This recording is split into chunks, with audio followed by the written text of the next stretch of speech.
연방준비제도가 오늘 이틀 동안의 FOMC 5월 정례 회의를 마치면서 기준금리를 0.75%에서 1%로 유지키로 결정했다고 발표했습니다. 연방하원은 내일 본회의를 열어 북한의 자금줄 차단에 초점을 맞춘 새 대북 제재 법안을 표결에 처리합니다. 한국에서 마리아나 흡연으로 처벌을 받은 미국 시민권자가 최근 한국에 입국하려다 영구 금지된 사례가 잇따르고 있어 주의가 요구됩니다. 불기 2561년 부처님 오신 날을 기념하기 위한 봉축 법회가 오늘 LA 한인사회 곳곳에서 거행됐습니다. 여러분 안녕하십니까? 5월 3일 수요일 RK9 뉴스 시작합니다.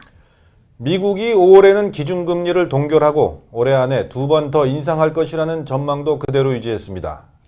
이에 따라 미국의 기준금리는 6월과 9월 회의에서 0.25포인트씩 2번 인상될 가능성이 높은 것으로 다수의 경제 분석가들은 내다보고 있습니다. 네, 오늘의 첫 소식은 워싱턴에서 한면택 특파원이 보도합니다.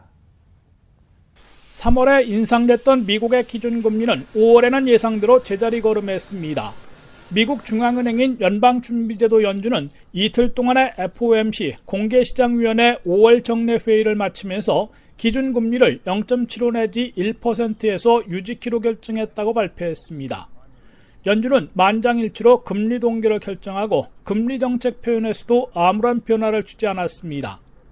연준은 특히 올해 1분기의 미국 경제 성장률이 급속 둔화됐으나 이를 일시적인 것으로 판단했습니다.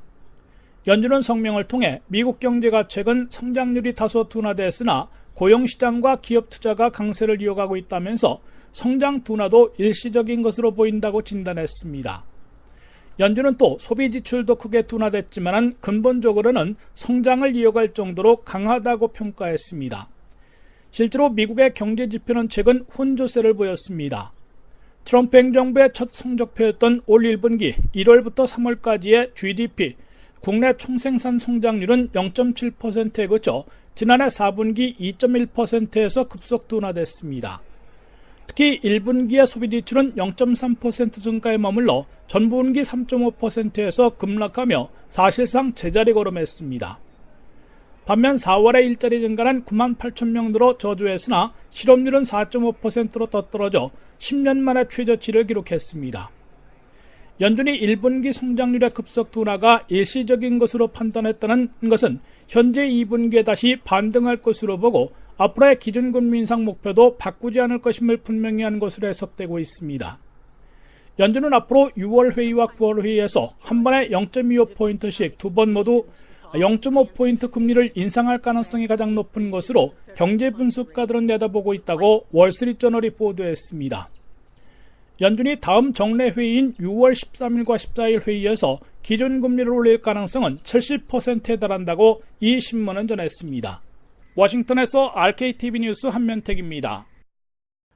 연방하원은 내일 본회의를 열어 북한의 자금줄 차단에 초점을 맞춘 새 대북 제재 법안을 표결 처리합니다. 에드 로이스 하원 외교위원장이 발의한 대북 제재 현대화법은 최근 외교위에서 만장일치로 통과한 만큼 본회의에서도 가결될 것으로 관측됩니다. 이번 법안은 원유와 석유 제품의 대북 판매 이전 금지, 북한 노동자를 고용한 외국 기업 제재, 외국 은행의 북한 금융기관 계좌 보유 금지 등 북한의 자금줄 전면 차단에 초점을 두고 있습니다. 앞서 로이스 위원장은 법안 제안 설명에서 중국을 비롯한 외국 은행들이 김정은이 제재를 피해가도록 돕고 있다면서 김정은의 지갑을 쥐어짜자고 제안했습니다. 미 공군이 오늘 서해안에서 대륙간 탄도미사일 ICBM인 미니트맨3의 발사 실험을 성공적으로 수행했다고 밝혔습니다. 캘리포니아주 반덴버그 공군기지에서 탄두를 실지 않은 채 발사된 미니트맨3는 6,759km를 비행해 태평양 해상의 표적에 낙하했습니다.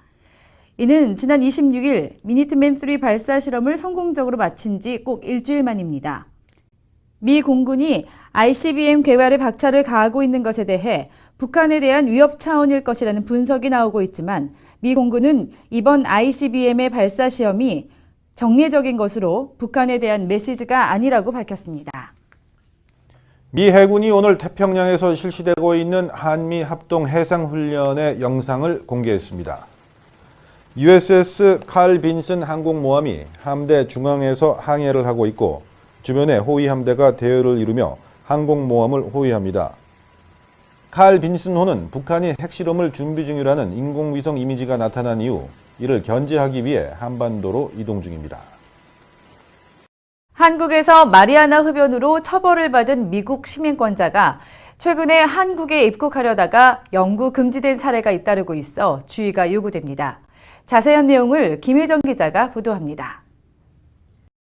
미국 시민권자인 한인 A씨는 최근 가족들과 함께 한국을 방문하기 위해 공항을 찾았다가 자신이 한국 입국 영구 금지자인 사실을 알게 됐습니다.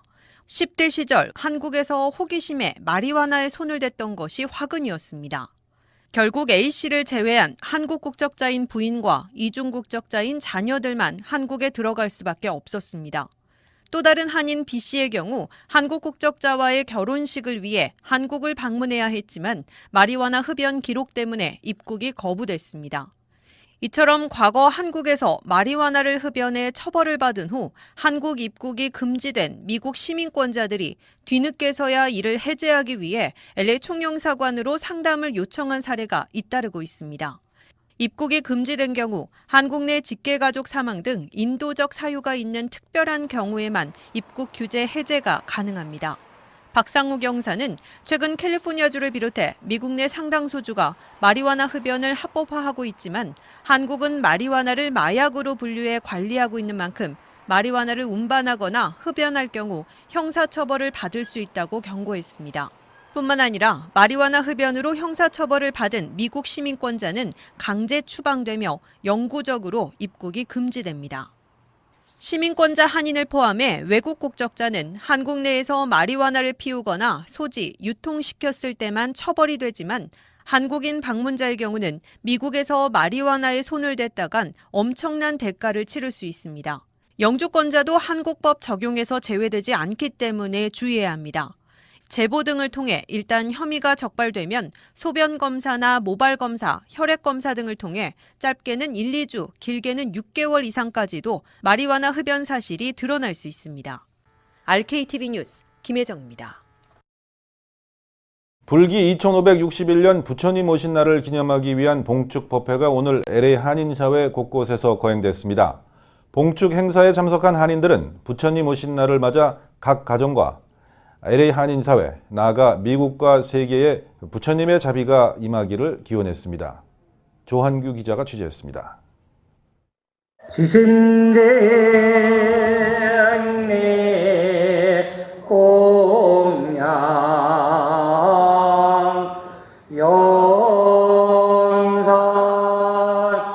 천상천하 유아독전 삼계의 계고 아당한지라 하늘 위 하늘 아래 오직 나 홀로 존귀하도다.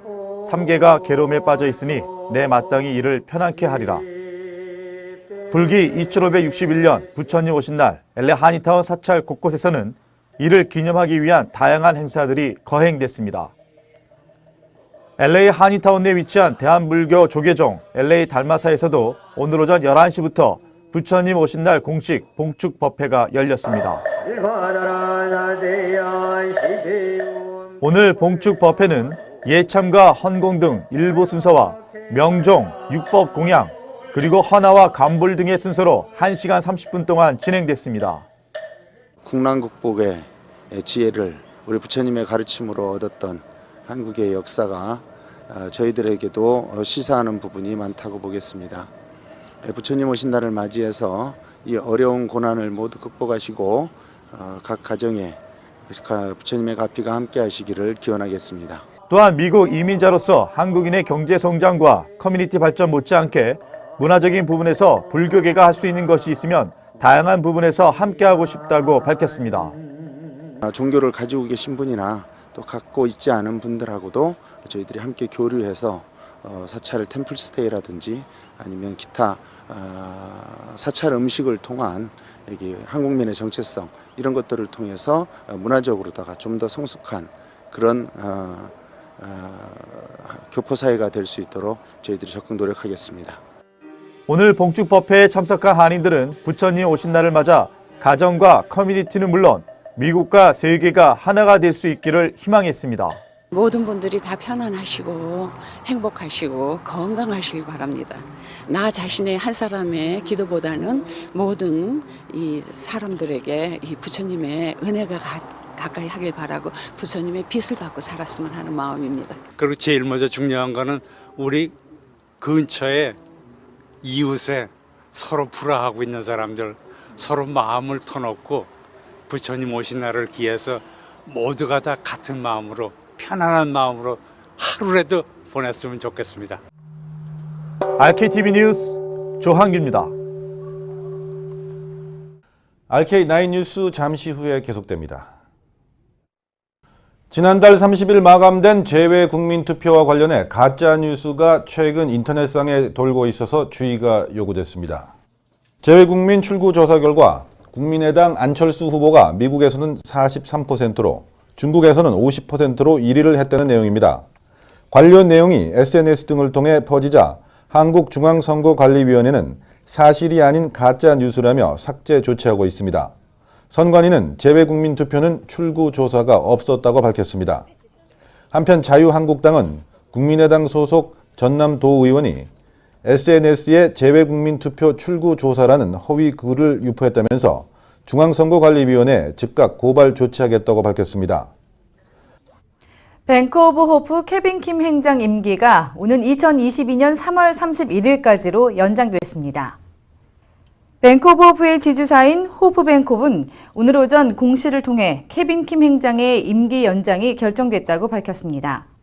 호프 뱅크업의 고석화 이사장은 지난해 인수합병을 통해 탄생한 뱅크 오브 호프가 슈퍼 리저널 뱅크로 거듭나는 과정에서 케빈 킴 행장의 역할이 컸다면서 이사회는 그의 리더십과 경영 능력을 높이 평가했으며 뱅크 오브 호프의 미래에도 도움이 될 것이라고 말했습니다. 뱅크 오브 호프 측은 행장 임기 연장과 함께 조직 개편도 단행했습니다. 김규성 수석 전무는 동부 지역 본부장으로서 뉴욕과 뉴저지, 일리노이, 텍사스, 버지니아, 조지아, 알라바마에 이르는 지역의 커머셜 랜딩을 책임지게 되며 데이비드 송 전무는 최고 대출 책임자로서 캘리포니아와 워싱턴 등 서부 지역의 커머셜 랜딩을 도맡게 됩니다. CBB뱅크가 LA 다운타운 지점 고객 사은 행사를 열었습니다. CBB뱅크는 오늘 오전 LA 다운타운 지점에서 그동안 지점 리모델링 공사로 인해 은행 업무에 불편을 겪은 고객들을 위해 전문 바리스타가 만든 커피와 다과를 제공하며 사은 행사를 개최했습니다. 고객 맞이 특별 행사에는 조인 김 행장을 비롯해 일레인 전 수석 전무 등 임원진들이 참석해 지점을 방문한 고객들을 직접 맞으며 감사하는 시간을 가졌습니다. 우리 은행이 최고다, 우리가 1등이다 라는 이야기들을 많이 하는데 저희는 우리 고객님을 1등으로 만들어 드리는 은행이다. 그 얘기를 하고 있거든요. 그래서 저희가 이제 이런 그 좋은 분위기 속에서 우리 직원들도 기분 좋게 일하고 고객님들께서도 오셔서 편안하게 뱅킹 비즈니스를 할 수 있도록 이렇게 투자도 많이 하고 이렇게 새 단장을 하고 리오픈을 합니다. 또한 지난달 오픈한 달라스 리저널 오피스를 비롯해 상반기에는 텍사스주 캐롤튼 지점, 6월에는 LA 한인타운 올림픽 지점을 시작으로 더 많은 성장을 앞두고 있다고 조인김 행장은 설명했습니다. CBB뱅크 다운타운 지점의 세라 이 지점장은 지점 공사로 인해 불편을 겪은 고객들에게 감사의 마음을 전하기 위해 고객 사은 행사를 준비했다면서 한층 더 새로워진 지점에서 최상의 서비스로 보답하겠다고 강조했습니다. CBB뱅크 다운타운 지점은 오는 5일까지 지점을 방문하는 모든 고객들에게 수수료 면제 쿠폰과 다과를 제공할 예정이라고 밝혔습니다. LA 지역 평균 렌트비가 전국에서 5번째로 높은 것으로 나타났습니다. 부동산 웹사이트 줌퍼에 따르면 지난달 4월 LA 지역 원베드 기준 평균 렌트비는 2,090달러입니다. 이는 한 달 전인 지난 3월 원베드 평균 렌트비인 2,060달러보다 1.5% 증가한 수치입니다. LA는 샌프란시스코와 뉴욕, 산호세, 보스턴에 이어 5위를 기록했습니다. LA 지역 지난달 4월 투베드 평균 렌트비는 2,980달러를 기록했습니다. LA에서 투베드 렌트비가 가장 비싼 지역은 베버리 글렌과 퍼시픽 팔리세이드로 각각 6,000달러를 훌쩍 넘었습니다. LA 한인타운을 포함한 미드와 윌시어 지역 투베드 평균 렌트비는 3,100달러를 기록했습니다. 오늘 오전 리버사이드 지역에서 진도 3.5의 지진이 발생했습니다. 연방지질조사국에 따르면 오늘 아침 8시 44분쯤 리버사이드 카운티 엔자 지역에서 진도 3.5의 지진이 일어났습니다. 진앙지는 엔자의 남서쪽으로 8.7마일 정도 떨어진 지점입니다. 이번 지진으로 인한 인명과 재산 피해는 보고되지 않았습니다. 캘리포니아주 지진 조기 경보 시스템 구축을 위한 예산이 대폭 확대됐습니다. 연방의회는 캘리포니아주를 비롯해 미서부 해안 지역의 지진 조기 경보 시스템을 구축하기 위한 예산을 1,020만 달러로 확대한다고 밝혔습니다. 이는 지난해 책정된 820만 달러보다 200만 달러 늘어난 수치로 연방의회 의원들이 지진 조기 경보 시스템 예산을 1,610만 달러로 늘려야 한다는 지적한 데 따른 것입니다. 캘리포니아주와 미서부 해안 지역의 지진 조기 경보 시스템을 구축을 마치기 위해서는 총 3,820만 달러가 소요될 것으로 추산되고 있습니다. 이번 예산안의 승인 여부는 오는 9월 최종 결정될 예정입니다. 예산이 최종 집행될 경우 조기 경보 시스템은 캘리포니아주 학교와 쇼핑몰, 경찰서, 소방서 등에 우선적으로 설치됩니다. 미 중서부 지방에 폭우가 내려 미주리, 일리노이, 아칸소주 곳곳이 물에 잠기는 등 비 피해가 잇따르고 있습니다. 국립기상대는 이 지역에 기록적인 폭우가 내렸다면서 내일까지 적어도 2인치의 비가 더 내릴 것으로 예보했습니다. 미주리주에서는 강물의 범람으로 5명이 목숨을 잃었습니다. 세인트루이스 교회 주택가엔 200여 채의 가옥이 침수됐고 주민들은 아직 안전한 50채를 보호하기 위해 모래주머니를 쌓는 등 대책에 나섰습니다. 이번 폭우로 인해 미국의 최대 강인 미시시피도 범람해 미주리주부터 일리노이에 이르는 방대한 지역에 피해가 속출하고 있습니다. 매사추세츠주의 한 자동차 경매장에서 SUV 승용차가 갑자기 돌진해 벽에 부딪히면서 최소 3명이 숨지고 여러 명이 다쳤습니다. 오늘 아침 매사추세츠주 보스턴 인근의 자동차 경매장에서 지프 체로키 차량이 갑자기 앞으로 튀어나가 건물 벽에 부딪혔습니다. 사고 당시 경매장에는 많은 사람들이 있었는데 이 사고로 최소 3명이 숨지고 여러 명이 다친 것으로 전해졌습니다. 차량을 운전한 사람이 고령의 노인으로 알려졌는데 경찰은 차량 급발진 여부도 함께 조사하고 있습니다. 잠시 후에는 이슈 포커스가 이어집니다.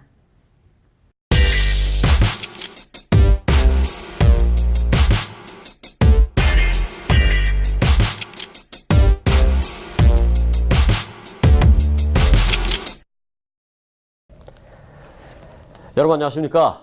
이슈 포커스 시간입니다. 오늘은 여러분의 상상을 현실로 만들어 드리겠습니다. 내 눈앞에 그대 자율주행차 오늘의 주제입니다.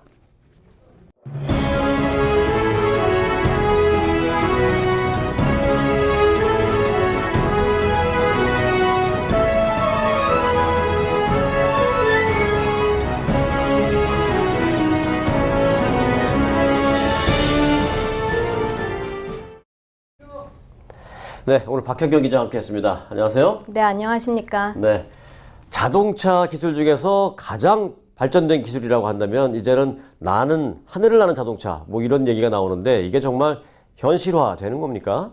네, 그렇습니다. 지난주에 하늘을 나는 자동차 영상이 큰 화제를 모았는데요. 네. 혹시 그 영상 보셨습니까? 보긴 봤는데요. 한 번 더 볼 수 있어요? 네, 그 영상 준비했는데 한번 보고 가시죠. 그러겠습니다.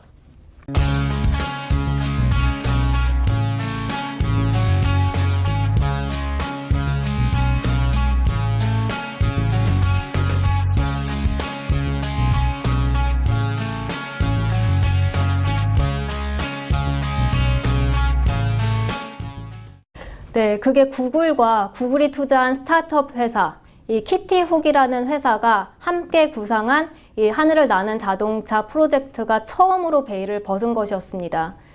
그런데 물론 처음 선보였기 때문에 좀 신기하긴 했습니다만 우리가 생각하는, 우리가 상상하는 그런 하늘을 나는 자동차와는 모습이 많이 달랐죠.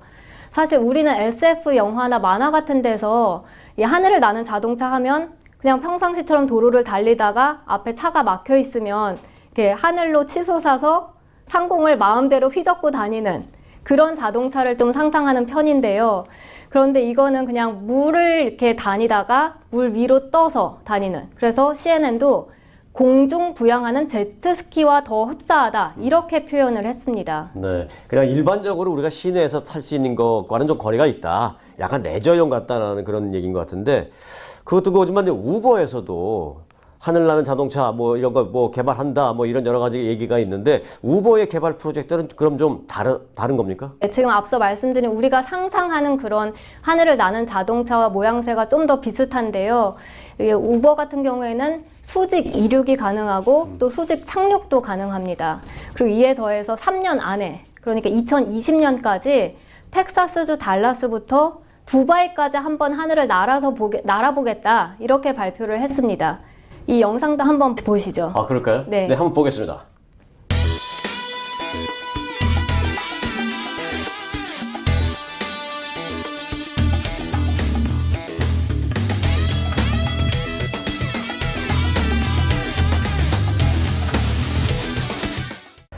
네, 신기한데요. 네, 그렇습니다.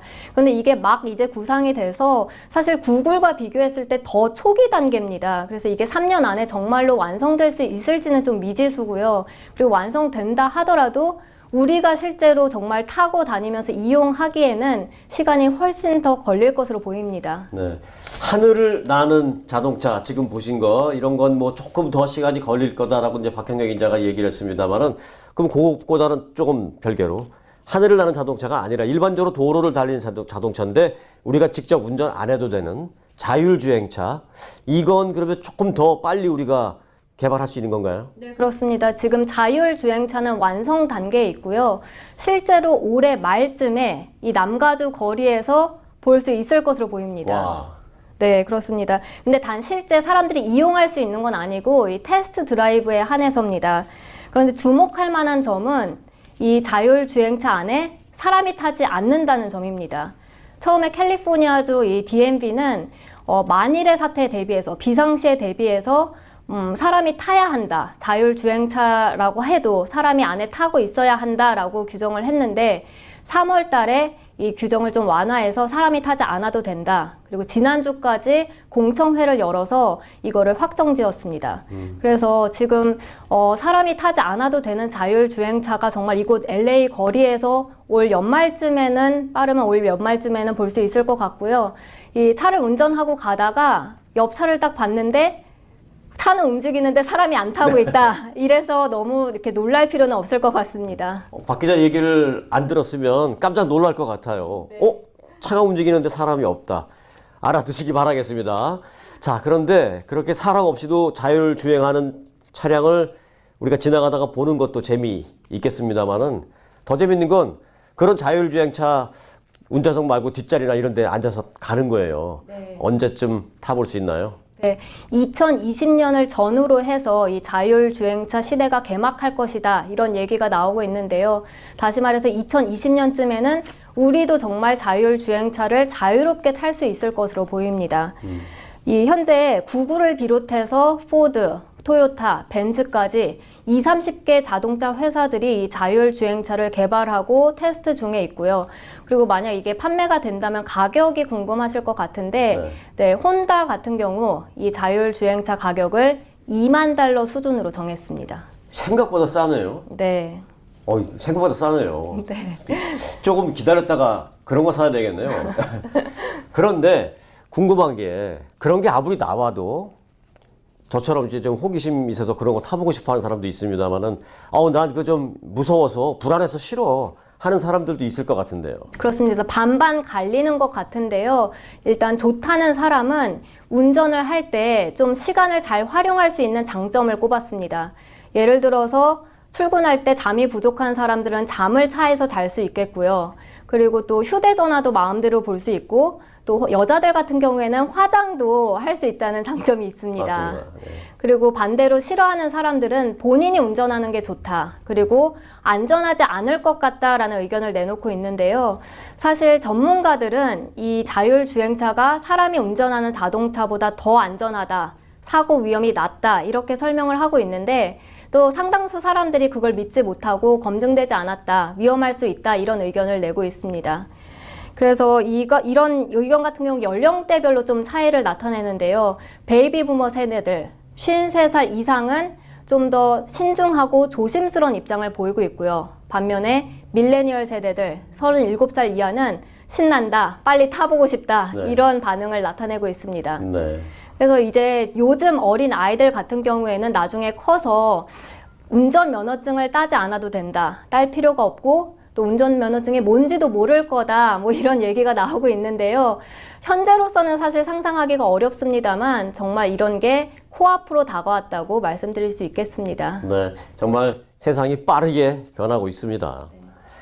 우리가 자동차를 타고 정지 상태에서 시속 60마일 정도까지 속도를 올리는데 보통 8초, 9초, 조금 느리면 한 10초 정도 걸립니다. 그러나 그 60마일에서 100마일 정도까지 올리는 데는 불과 2, 3초면 됩니다. 바로 가속도 때문입니다. 사람이 직접 운전하지 않아도 목적지만 입력시켜 놓으면 알아서 운행이 되는 이 자율주행차. 아주 먼 미래의 얘기 같습니다만은 아닙니다. 한 2, 3년 아니면 한 3, 4년 정도 후면 상용화될 전망입니다. 바로 이 개발의 가속도가 붙어 있기 때문입니다. 조금만 기다리시면 이제 차 타고도 운전 안 하시고요. 저희 RKTV를 보면서 가실 수 있겠습니다. 오늘 박형영 기자 수고 많았습니다. 네, 감사합니다.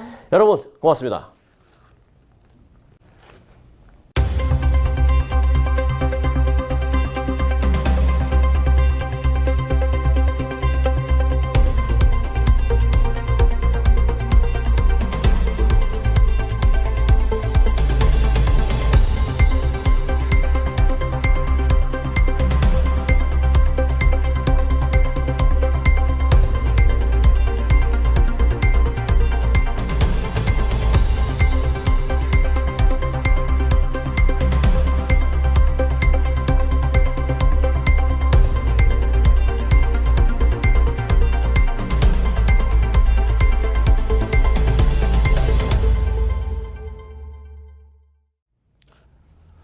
네, 이제 한국의 대선이 닷새 앞으로 다가온 가운데 가짜 뉴스와 오보가 난무하고 있습니다. 각별한 주의가 요구됩니다. 잠시 후 계속되는 뉴스판에서는 한국의 대선 관련 소식 자세히 전해드립니다. 네, 이상으로 RK9 뉴스 모두 마칩니다. 시청해주신 여러분 고맙습니다.